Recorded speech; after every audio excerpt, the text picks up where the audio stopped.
또 최근에 증시에서 물론 이제 한 달 정도는 좀 조정을 받기는 합니다만 방위 산업주가 지난해에는 굉장히 많이 올랐죠. 또 트럼프 2기가 출범을 했는데 미국이 방위비 인상에 나설 것으로 보인다. 그리고 또 나토에게는 GDP 5% 정도는 방위비를 써야 한다. 또 이렇게 압박을 하면서 방위 산업 더 화랑에 놓이는 것 아닌가라는 전망들도 나오고 있는데요. 방위 산업의 주요 기술 그리고 스타트업 상황까지도 한번 챙겨서 배워보겠습니다. 미래 생활 사전 시간 조가연 벤처 캐피탈리스트와 함께합니다. 안녕하세요. 네, 안녕하세요. 사실 한 오래 전에는 몇 년 전까지만 하더라도 방산이라고 하면 좀 구식 산업이라고도 생각을 했었거든요. 사실 벤처 캐피탈 쪽에서 투자하기에 아주 각광받던 분야가 아닌 것은 맞았습니다. 이제 네. 이유가 방위 기술이라고 하는 게 생각해 보면 일반 상품과 다르게 어쨌든 수요자가 굉장히 제한적이고요. 보통 어떤 한 국가의 정부라든지 국가기관, 뭐 군대에서 가져가다 보니까 소비자가 제한되어 있어서 그만큼 시장 규모가 좀 한정적일 것이다라는 그 편견도 있었고. 어느 한 기업이나 스타트업 입장에서 독자적으로 대량 생산을 하고 대량의 수요를 만들기 어렵다는 그런 산업적인 한계도 있고요. 또 그렇다 보니까 어떤 장비를 만들려면 정말 대규모의 시설과 설비와 연구개발이 들어가는데 그렇죠. 생각해보면 대량 판매가 어렵다 보니까 그러면 당연히 제조 효율이 낮을 것이다. 또 이익이 낮을 것이다라는 그 편견도 있었습니다. 이런 모든 것들이 합쳐져서 어떻게 보면 그 VC가 투자했을 때 회수하기가 어려울 것이다라는 우려도 있었고요. 실리콘밸리 같은 경우는 그동안 그 전쟁 기술 어떤 사람을 죽일 수 있는 살상 기술에 투자하는 것이 맞느냐라는 윤리적인 문제도 있다 보니까 꽤 오랜 기간 동안 투자 거부감이 있었고 투자를 하기 위한 또 그 산업을 육성하기 위한 당위성을 설득하기 어려웠던 것도 그 기저에 좀 깔려 있었다라고 볼 수 있겠습니다. 그러게요. 거의 뭐 2차 대전 이후에 평화의 시대가 오래 있었기 때문에 설마 유럽에서 전쟁이 나겠어? 라는 생각을 누가 했겠습니까? 근데 이제 2022년 2월에 우리는 또 충격에 휩싸였었고 뭐 중동 지역 정세도 늘 불안하고 그러다 보니까 각 나라가 방산 쪽에 더 투자를 해야 되는구나 느꼈던 거죠. 꽤 오랜 기간 동안 전쟁이라고 하는 게 불안감 또는 상상의 어떤 그 문제였다라고 한다면 이제는 현실. 네, 현실이고 또 실체적으로 그런 전쟁에 대한 불안감과 고민이 많아졌던 시기적인 배경이 있고요. 네.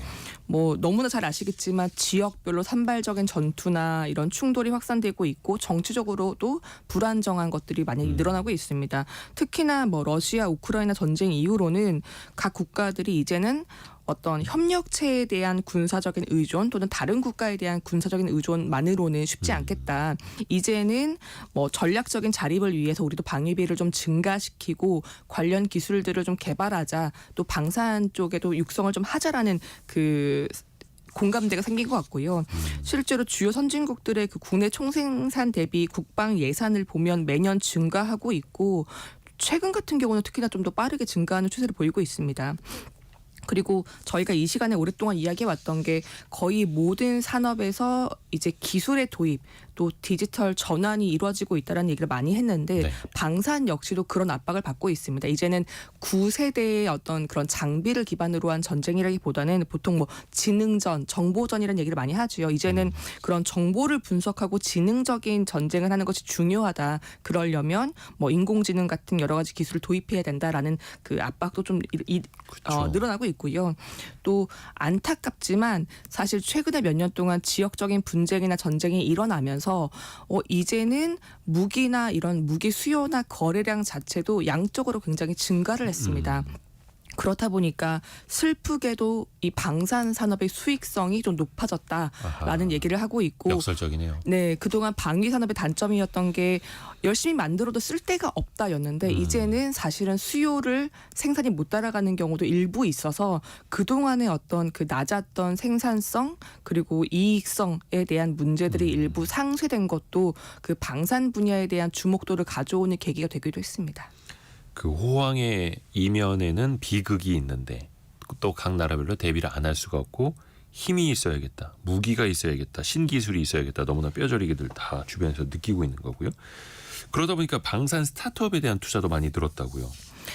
이제는 방산 스타트업에 대한 투자액이 수치적으로도 굉장히 큰 성장을 보여주고 있는데요. 네. 이게 그 피치북이라고 하는 이런 데이터 출처에서 가져온 숫자인데 방산 스타트업에 대한 전 세계 투자액이 2019년도 기준으로 160억 달러, 우리 돈으로 한 22조 9천억 원 정도가 됐는데요. 이게 3년 전이네요. 2022년도 기준으로 333억 달러 정도로 2배 이상 증가했습니다. 이게 한국 돈으로는 한 47조 정도가 됐는데 앞으로 2년 뒤인 2027년도에는 2022년도보다 거의 5배 이상 증가해서 1,847억 달러 정도의 방산 스타트업 투자가 예상되고 있고요. 이 정도면은 우리 돈 기준으로 한 265조 원이 방산 스타트업에 집행될 것이다라고 보고 있습니다. 사실 이 트렌드를 실제로 볼 수 있는 게 실리콘밸리인데 그동안 실리콘밸리 같은 경우는 특히 제조업이라든지 방산에 대한 벤처 캐피탈의 투자는 굉장히 적었던 편이었습니다. 왜냐하면 뭐 인공지능을 비롯해서 그 투자할 수 있는 부분들이 굉장히 많았기 때문에 이런 제조업이라든지 방산 같은 경우는 상대적으로 좀 그 외면을 받았던 게 맞는데요. 방산 기술 기업에 최근 1, 2년 동안 투자가 집행이 되고 있습니다. 가장 대표적인 벤처 캐피탈이라고 볼 수 있는 세콰이어 같은 경우는 2023년도부터 처음으로 방산 스타트업에 투자를 하고 있는데요. 대표적으로 뭐 마하 인더스트리라고 해서 수소 동력을 가지고 무기를 만드는 스타트업도 있고 군용 드론을 만들고 있는 네로스라고 하는 스타트업에도 투자를 하고 있고요. 그리고 이름을 들어보셨을 만한 실리콘밸리의 대표적인 그 초기 투자사인 Y 컴비네이터 같은 경우도 작년에 여름부터는 처음으로 본인들이 육성하는 스타트업 프로그램에 방산 스타트업들을 선발해서 포함시키기 시작했습니다. 그만큼 뭐 IT나 플랫폼이나 소프트웨어처럼 굉장히 어떤 그 지식 기반의 스타트업, 지식 기반의 비즈니스에 투자했던 이런 초기 벤처 캐피탈 초기 투자사들이 이제는 방산 스타트업에도 투자를 하고 있다. 그만큼 흐름이 조금 바뀌고 있다라는 것들을 관찰해 볼 수 있습니다. 방산 분야의 스타트업 굉장히 낯선 표현이기는 한데 그쪽으로도 돈이 들어가고 있다라는 거고요. 뭐 시장 규모가 8년 만에 10배 이상 커지기도 하는 거고요. 물론 이제 예측치이긴 합니다만 그러면 그 방산 스타트업 특히 어느 쪽 어떤 기술을 유망하게 또 개발하고 있을까요? 너무나 당연하게 이제 떠올릴 수 있는 것들이 로봇이나 드론 같은 이런 그 실제로 그 전장에 파견시킬 수 있는 장비나 하드웨어들이 1차적으로 좀 주목받고 있고요. 네. 또 위성이나 우주항공, 통신 같은 뭐 원거리 그 커뮤니케이션 돕는 분야들 그리고 데이터를 수집하고 처리할 수 있는 정보 분석 분야 그리고 뭐 군인들을 사전에 훈련시킬 수 있는 시뮬레이션을 할 수 있는 뭐 AR이나 VR 같은 이런 영상 분야들도 그 전반적으로 주목을 받고 있습니다. 근데 그럼에도 불구하고 가장 먼저 크고 있는 분야를 들여다보면 아무래도 이제 로봇이나 그 드론인데요. 그쵸. 뭐 우크라이나 그 러시아 전쟁 당시에 슬프지만 존재감이 굉장히 커진 게 드론이고 일종의 게임 체인저라고 평가를 받기도 하고요. 워낙 드론 같은 경우는 휴대하기도 편리하고 가격 대비 성능이 좋고 기동성이 좋다 보니까 그동안에는 어떤 촬영이나 정보 수집의 그 주체로 여겨졌던 이런 드론이 이제는 직접 공격을 하는 무기 체제의 일환으로 네. 편입되고 있고 그렇다 보니까 전 세계적으로 드론에 대한 수요가 굉장히 빠르게 성장하고 있는 편입니다. 그리고 또 다른 그 한 축이 통신과 위성 분야인데 그 일론 머스크가 개발한 그 저궤도 그 우주 위성 스타링크라고 하는 이 그렇죠. 통신망이 우크라이나 전쟁 당시에 최전방 부대에 활용되면서 그 현지의 정보 분석과 수집을 도왔다라는 것들이 많이 보도가 된 바 있거든요. 그렇다 네. 보니까 전쟁 지역 내에서 굉장히 빠르게 정보를 수집하고 통신 인프라를 지휘할 수 있는 통신 위성 분야도 함께 주목을 받기 시작한 좀 더 그 먼저 성장하고 있는 분야 중에 하나다라고 보겠습니다. 근데 여기에 빠질 수 없는 게 인공지능 기술이잖아요. 뭐 드론도 혼자 돌아다녀야 되고 로봇도 마찬가지일 테고요. 당연히. 그러니까 모든 것을 가능하게 하는 그 기반에는 우수한 데이터와 우수한 인공지능 기술이 있을 수밖에 없습니다. 실제로 미국과 중국, 러시아 같은 주요 국가들이 이 생성형 AI 기술에 굉장히 많은 돈을 집어넣고 있는 이유가 네. 이제 본인들의 국가 안보, 즉 국가의 그 존망과 바로 그 접점이 있다라는 이야기를 많이 하고 있는데요. 음. 보면 방금 얘기하신 드론도 그렇고 정찰 로봇도 그렇고 이 모든 것들은 결국 사람이 개입되지 않는 것이 목적입니다. 네. 즉 전쟁 지역, 전투가 이루어지는 지역에 사람이 없는 즉 노 휴먼 트렌드라고 보통 얘기를 하는데 이 사람이 들어가지 않는 것이 중요하기 때문에 이런 그 무인 무기 체제를 개발하는 경쟁이 점점 더 심해지고 있고 그 기저에 이런 것들을 직접 판단하기 위한 인공지능 알고리즘 특히나 이제 생성형 AI가 활용되고 있고요.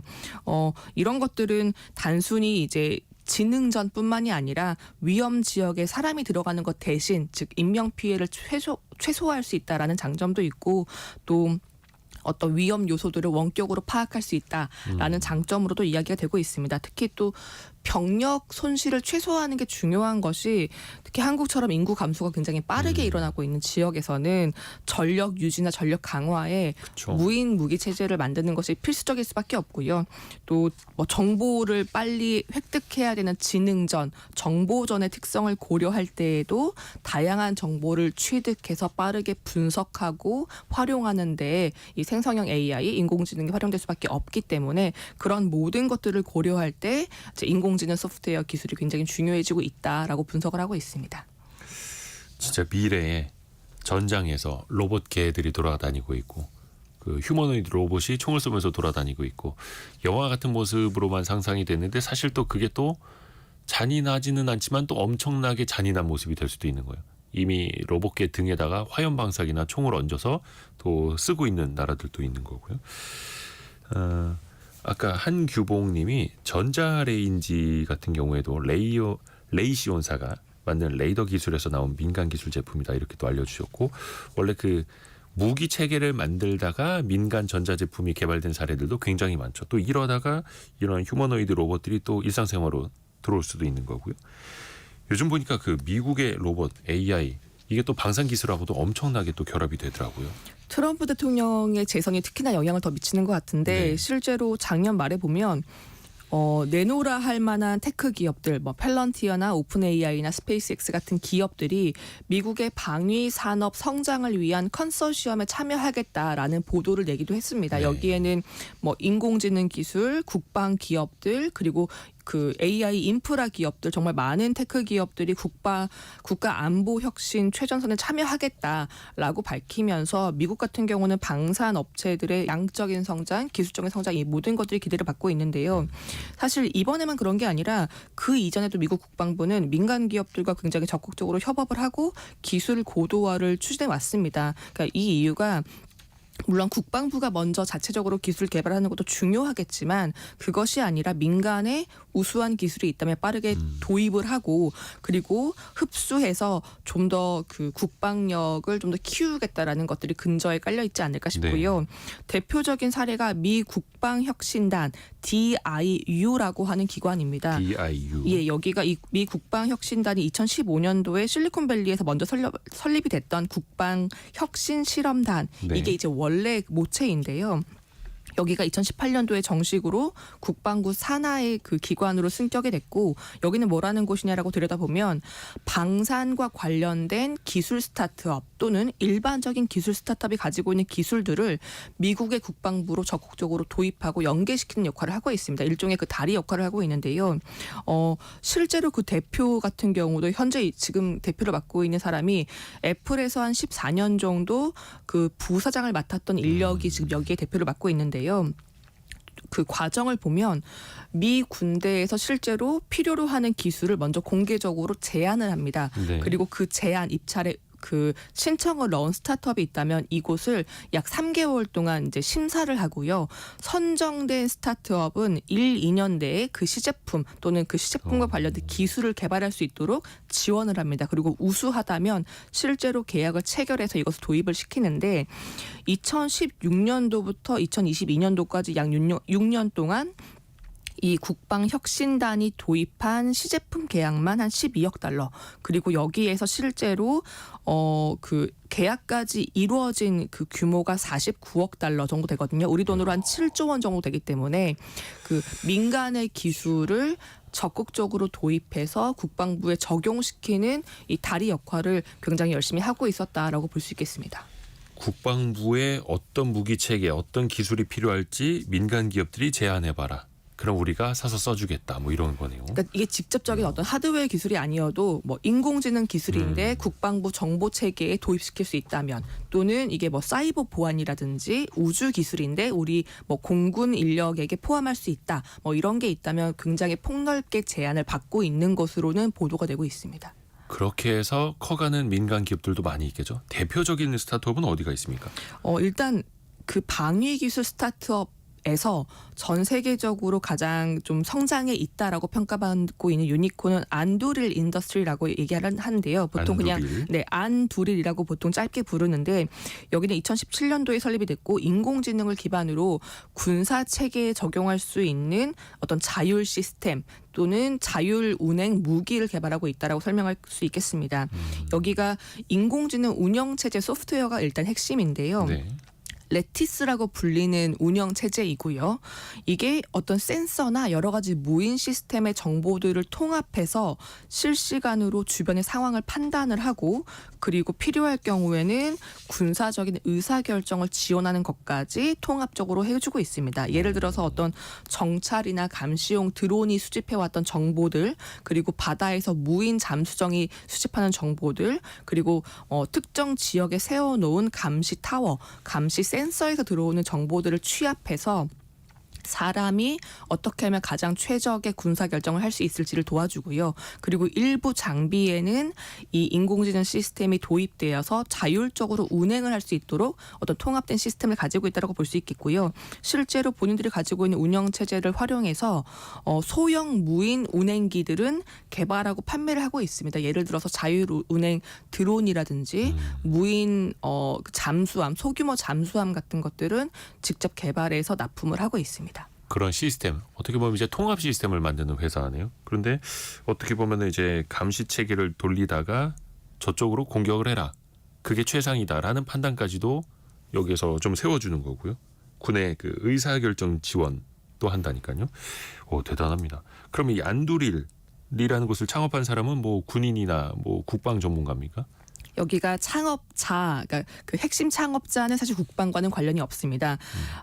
아마도 들어보셨을 것 같은데 2014년도에 예전 페이스북, 지금의 메타가 인수했던 그 가상현실 헤드셋 회사가 있는데요. 이름이 오큘러스 VR이라고 하는 회사인데, 그렇죠. 지금 메타가 그 이름을 여전히 쓰고 있죠. 네, 그 오큘러스를 창업했던 연쇄 창업가가 만든 회사가 이 안돌이라고 하는 그 방산 스타트업이고요. 오큘러스 그 VR 기기를 만든 그 창업한 사람이 안두릴까지 창업을 한 거예요. 네, 혼자 하진 않았고요. 같이. 네, 팔란티어 출신의 엔지니어들과 공동 창업을 했습니다. 이게 사실 안두릴이 어떻게 보면 정통적인 방산 기업 창업자가 아니다 보니까 캐치프레이즈가 좀 더 재미있는 게, 우리는 무조건 더 저렴하고 더 지능적이고 더 빠르게 생산할 수 있는 무기를 만들겠다. 그러니까 짧게 말하면 우리는 생산은 경제적으로 하고 생산 속도는 무조건 빠르게 하겠다라는 것을 지향하고 있습니다. 실제로 이 국방 안보 분야의 인공지능 수요가 좀 많아지다 보니까 네. 지금 성장하고 있는 방산 분야 유니콘 스타트업들은 대부분 소프트웨어를 중심으로 한 스타트업들이긴 하고요. 네. 이게 왜 강점일까라고 생각해 보면, 그동안 방산 산업은 이제 무기 체제, 하드웨어, 장비를 중심으로 성장을 해왔고, 이제는 지능전을 중심으로 전환을 하는 과정에서 이런 인공지능과 같은 소프트웨어 기술을 가진 그 스타트업들이 필요하지 않을까라고 추정을 하고 있고요. 앞서 말씀드린 안두릴 같은 경우도 2017년도에 설립이 됐는데 네. 2년 뒤인 2019년도에 기업 가치 10억 달러, 그러니까 유니콘 지위를 확보를 했고요. 2년 만에요? 네네. 사실 작년 같은 경우가 안두릴이 굉장히 그 주목받았던 게, 작년에 그 투자 유치 단계에서 15억 달러, 우리 돈으로 한 2조 원 정도를 투자를 받았는데, 이때 평가받은 기업 가치가 140억 달러, 한 20조 원 정도를 평가를 받았습니다. 상장 기업이 아닌데 스타트업이고 2017년에 만들어졌는데 벌써 20조 원 가치. 네, 맞습니다. 그러니까 그 직전에 투자 유치가 2022년도 말에 이루어졌는데, 그때 기업 가치와 비교해 봐도 1년 반 만에 한 70% 정도의 기업 가치 상승이 이루어졌다라는 걸 보면, 그만큼 방산 스타트업에 대한 기업 가치 성장이 굉장히 빠르게 이루어지고 있다. 그리고 이 근저에는 여러 가지 국제적인 분쟁이 가져왔던 불안감 그리고 이제는 인공지능과 같은 이런 혁신적인 기술이 군사 방산에 빠르게 도입되어야 한다라고 하는 그 수요가 증가하고 있다. 그것이 기업 가치의 빠른 성장을 가져왔다라고 해석하는 게 맞을 것 같습니다. 그 미국 주식 투자하시는 분들한테는 팔란티어라는 그 국방 기업이 엄청나게 유명한데 그 팔란티어 출신 기술자들도 같이 공동 창업한 거고 그래서 여기는 아직 상장은 안 했습니다만 나중에 안두릴이 미국 증시에 상장을 한다면 또 엄청난 관심을 받을 거다. 벌써부터 많은 사람들이 또 특히 이제 서학개미분들 관심 많이 갖고 계시더라고요. 그러면 안두릴이라는 그 회사가 개발한 무기는 어디 뭐 실험실에 있습니까? 아니면 시장에 나온 게 있습니까? 이미 그 미군에 납품되고 있는 제품군들이 꽤 있고요. 대표적인 것들은 이제 정찰 감시를 하기 위한 이제 소형 드론 고스트라고 하는 모델명의 소형 드론이 있는데요. 네.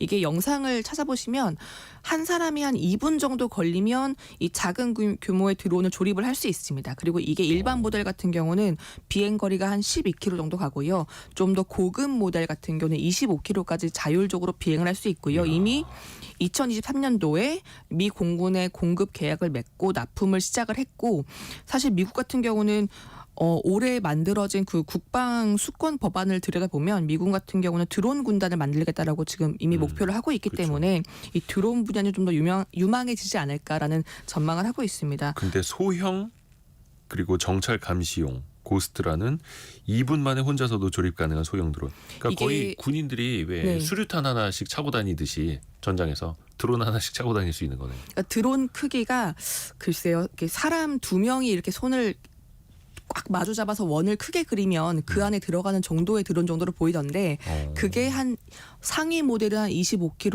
26km까지 운행을 할 수 있다라고 얘기를 하고 있고요. 또 다른 제품군이 이제 무인 잠수정인데 이 무인 잠수정은 최대 6,000m 수심까지 들어가서 수중 드론. 네, 수중 무인 잠수정입니다. 요즘은 수중 드론이라고도 맞습니다. 하더라고요. 네, 그렇게도 예. 부릅니다. 최장기간으로는 약 열흘 동안 자율적으로 심해의 어떤 그 정찰을 하고 정보 수집을 하고 필요한 경우에는 잠수함이 있다면 추적하고 기뢰전이 있다면은 여기에 뭔가를 달아서 기뢰전에 쓰일 수도 있다라고 얘기를 하고 있고요. 이것 같은 경우도 앞서 말씀드린 것처럼 여기는 더 저렴하고 더 생산적으로 만들겠다가 이제 본인들의 목표다 보니까 이 무인 잠수정을 모듈식으로 그러니까 조립형으로 설계하고 만들고 있습니다. 그렇다 보니까 필요하다면 현장에서 조립을 할 수 있고 또 필요하다면 목적에 따라서 일부 그 부품들은 변경을 하면서 다목적으로 쓸 수 있다라고 하는 게 본인들이 지금 주장하고 있는 거고요. 네.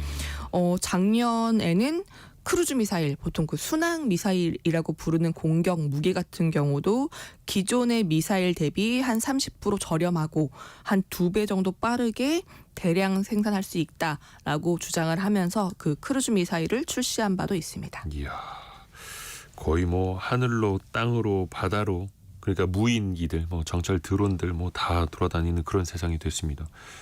근데 아마 방산 기업이라고 하면 많은 분들이 로키드 마틴, 보잉 이런 기업들부터 떠올릴 텐데 근데 이제 안두릴이라는 기업 이 거대한 두 기업을 제친 분야도 있다고요 벌써?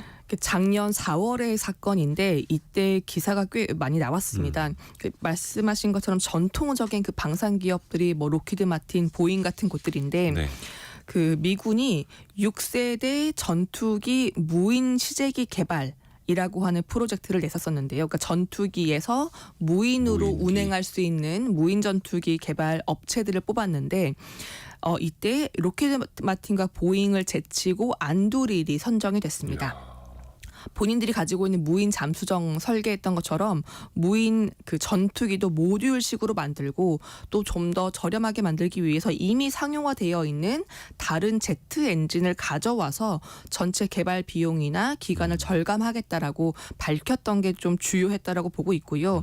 사실 안두린 같은 경우에는 뭐 이미 어디서든 손쉽게 발사할 수 있는 전투 드론을 개발을 했고 또 상대방 적군의 드론을 탐지하고 무력화시킬 수 있는 이런 안티 드론 시스템도 가지고 있습니다. 그렇다 보니까 어떤 공중전 분야에서는 조금 더 빠르게 성장할 수 있다라는 점들을 기대를 하고 있고요. 여기는 이미 생산 공장도 꽤 크게 만들고 있는데 미국 오하이오주에 한 10억 달러 규모의 생산 공장을 만들어서 뭐 자율 드론, 자율 무인 잠수함 같은 것들을 생산을 하겠다. 그리고 미국뿐만이 아니라 호주에도 신규 공장을 짓겠다. 나아가서는 우주까지 좀 사업 분야를 확장시키고 있는데 미국 우주 감시 네트워크라고 하는 곳에 도입되어서 인공지능 기술을 도입해서 이 우주 감시 체계를 고도화시키는 데에도 한 1억 달러 정도의 규모의 납품을 그 기술 납품을 체결한 바가 있습니다. 이야, 거의 뭐 이제 실체적으로 많이 올라오고 있는 그런 큰 기업이 또 되고 있는 거네요. 그 아까도 팔란티어 이야기를 했는데 안두릴이 팔란티어랑도 뭐 공동 개발을 한다고요? 팔란티어가 굉장히 적극적으로 이런 인공지능 기업들, 방산 기업들과 협력을 하고 있는데 안두릴과도 끈끈한 관계이긴 합니다. 팔란티어가 가지고 있는 인공지능 인프라, 인공지능 플랫폼에 안두릴이 가지고 있는 이런 그 인공지능 센서 또는 자율운행 소프트웨어를 접목을 해서 방위 체계를 고도화시키기 위한 협업을 하고 있고요. 단순히 뭐 지상뿐만이 아니라 우주에서의 안보 체계를 만들고 안보 데이터를 수집하는 것들, 그리고 이걸 분석해서 미국 그 육군에 납품하는 방식으로 협업을 하고 있다라고 알려져 있고요. 네.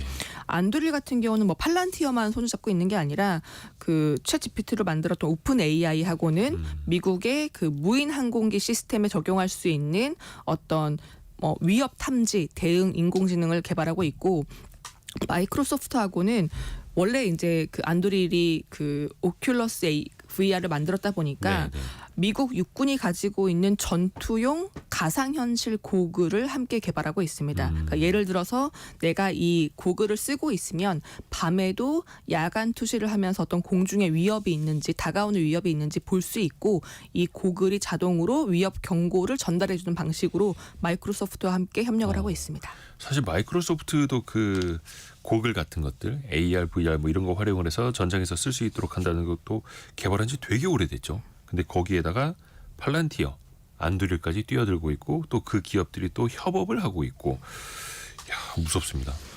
다른 유니콘 기업도 있습니까? 또 이제 방산 스타트업? 그 다음으로 좀 알려져 있는 게 2015년도에 설립된 쉴드 AI, 그러니까 쉴드가 보통 방어, 뭐 보호 이런 건데, 방어막.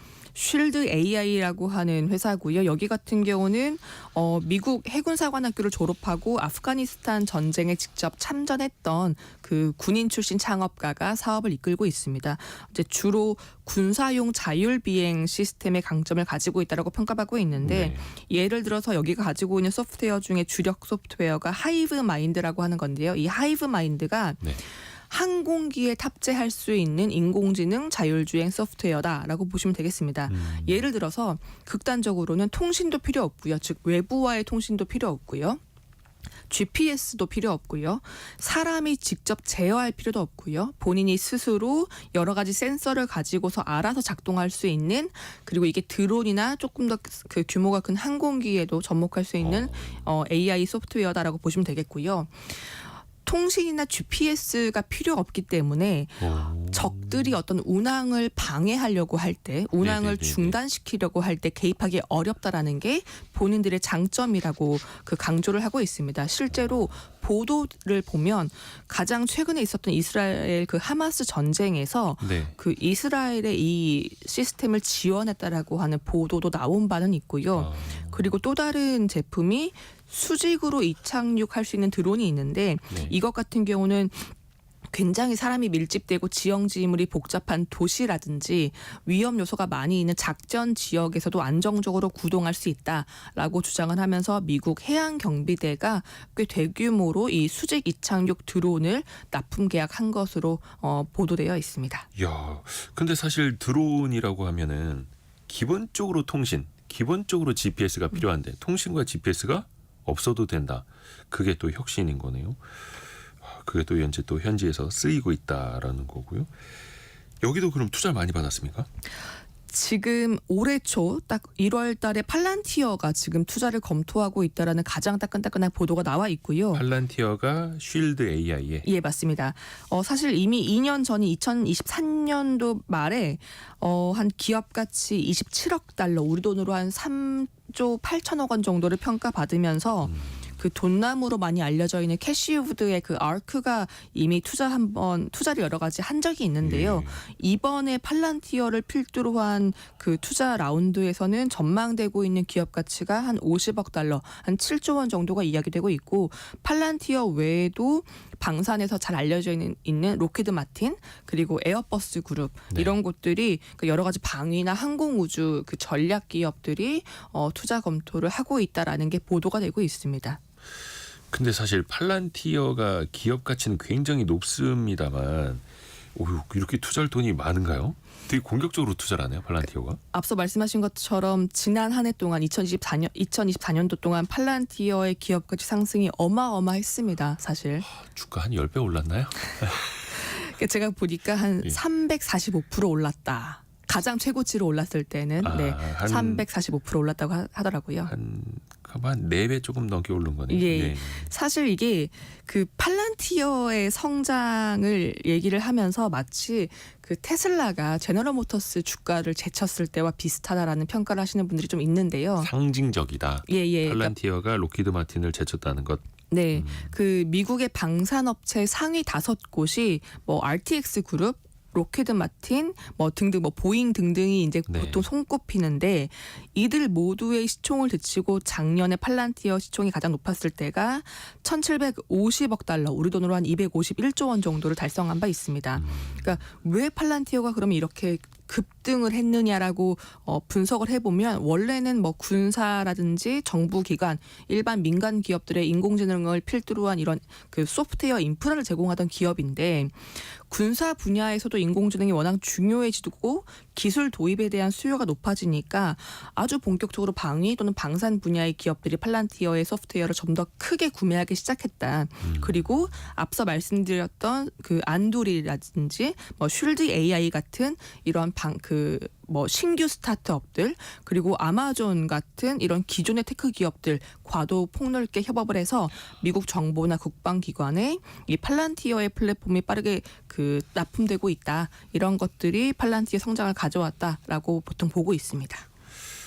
또 정세가 어지러워질수록, 또 미국 입장에서는 중국을 견제할 필요성이 높아질수록 팔란티어의 몸값이 높아지고 있다. 또 이렇게 보는 시각도 있고요. 그러면 또 이런 미국을 견제하기 위한 다른 나라들의 기술적인 움직임도 있을 거 아니에요. 유럽은 어떻습니까? 사실 유럽 같은 경우도 러시아 우크라이나 전쟁 이후에 방위 방산에 대한 투자 수요가 굉장히 빠르게 늘었습니다. 저 앞마당에서 전쟁이 벌어지고 있으니. 예, 그리고 뭐 트럼프 행정부 2기가 나토도 뭐 탈퇴하고 그동안 지원을 줄이겠다라고 하는 얘기를 하면서, 네. 사실 유럽이 굉장히 빠르게 그 방위 방산 그 유니콘들이 등장을 하는 편이고요. 알려져 있는 곳이 이제 독일의 헬싱이라고 하는 스타트업인데, 네. 여기는 2021년도에 설립이 됐고, 드론이나 전투기에 활용할 수 있는 인공지능 기술을 개발을 하고 있습니다. 특히나 가장 잘하는 것이 실시간 전장 정보를 잘 분석한다라는 것을 강점으로 그 얘기를 하고 있는데, 예.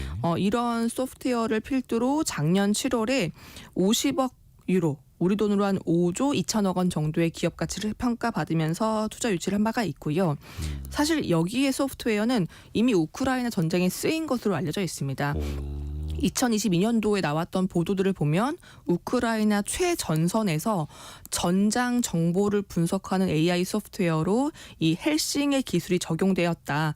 구체적인 내용은 기밀이지만 헬싱의 직원들이 우크라이나를 왔다 갔다 하면서 적용을 하고 있다라고 알려져 있고요. 독일 스타트업 기업이 우크라이나 전쟁에서 자신들이 어떻게 보면은 신규 기술을 한번 시험 삼아 해본 거네요. 맞습니다. 이미 그게 또 이제 실전 경험이 되는 거고. 이미 도입이 된 걸로 알려져 있고, 헬싱이 가장 잘하는 게 약간 비디오 게임처럼 시각적으로 전장의 상황들을 제시해주고, 뭐 앞에서 다가오는 위협이 있다면은 그쪽으로 카메라를 좀 고정시켜서 그 위협을 좀 더 빠르게 감지하게 하는 이런 것들을 잘하고 있는데, 그 기술을 기반으로 우크라이나 전쟁에 적용이 됐다라고는 보도가 꽤 나왔습니다. 약간 시뮬레이션 게임 아니면은 이제 그 뭐 전략 전술 게임처럼. 네. 근데 여기 그러니까 독일의 헬싱이라는 곳을 창업한 사람이 또 게임 개발자였다면서요? 네, 원래 이제 게임을 개발해서 엑시스 한 적도 있는 창업가가 포함되어 있고요. 그렇다 공동 창업자 보니까 중에서. 예, 네. 그렇다 보니까 아무래도 그 시각화를 하는데 장점이 있지 않았나라고 이야기는 나오고 있습니다. 아, 우리나라는 어떻습니까? 우리나라도 좀 국가적으로 방산 분야 스타트업들도 육성할 필요가 있을 텐데요. 한국 같은 경우는 물론 전통적인 방산 대기업을 중심으로 이제 K방산이라고 하는 수출 실적들을 끌어왔고요. 최근에 좋아지고 있죠. 예, 최근 같은 경우에는 이제 방위 산업 분야에도 스타트업 진입이 이루어지고 있지만 아직은 초기이긴 합니다. 그럼에도 불구하고 가장 좀 앞서가고 있는 분야가 드론 분야이긴 하고요.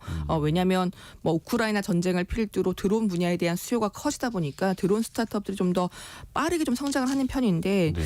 2015년도에 설립된 그 숨비라고 하는 스타트업이 드론 분야에서는 아마도 상장 1호가 되지 않을까라는 보도가 최근에 나오고 있던데요. 숨비라고 하는 이제 드론 전문 기업. 예, 여기가 알려지기로는 이제 방산을 위한 감시 정찰 드론을 개발을 했고 이 드론에 탑재할 수 있는 인공지능 통합 관제 시스템을 개발했다라고 알려져 있습니다. 그러니까 간단히 말씀드리면 어떤 그 알아서 좀 이렇게 움직이면서 그 정찰을 할 수 있는 군용 드론을 개발을 하고 있고요. 또 본인들이 그 개발한 비행 제어 시스템을 이 드론뿐만이 아니라 뭐 한국의 그 육해 공군들 그리고 뭐 공원이라든지 아니면 교통안전공단 이런 곳에도 납품을 해서 드론이 군사 목적뿐만이 아니라 그 다목적으로 쓰일 수 있도록 하는 것들을 개발을 하고 있고요.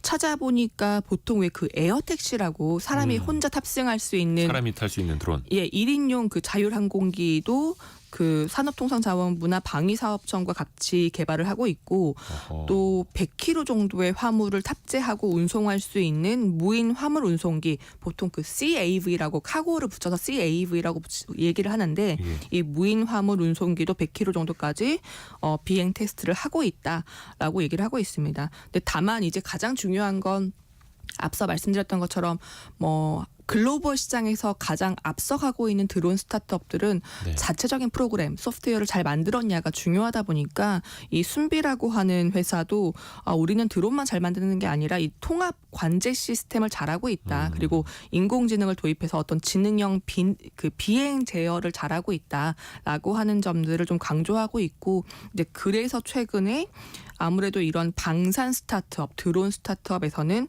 좀 더 빠르게 그 상용화 또는 시장 진입이 좀 기대되고 있지 않나라는 보도가 나오고 있는 것으로 알려져 있습니다. 우리나라 이제 방산 앞에 K 방산이라고 붙었고 엄연한 이제 수출 산업이 되고 있는데 또 미국이나 중국은 또 더 앞서가고 있고 해서 우리도 더 많은 이런 스타트업 투자도 또 필요해 보이고요. 집중하면서 들었습니다. 조가연 벤처캐피탈리스트와 함께했습니다. 고맙습니다. 네, 감사합니다. 라디오 정보센터 다녀옵니다.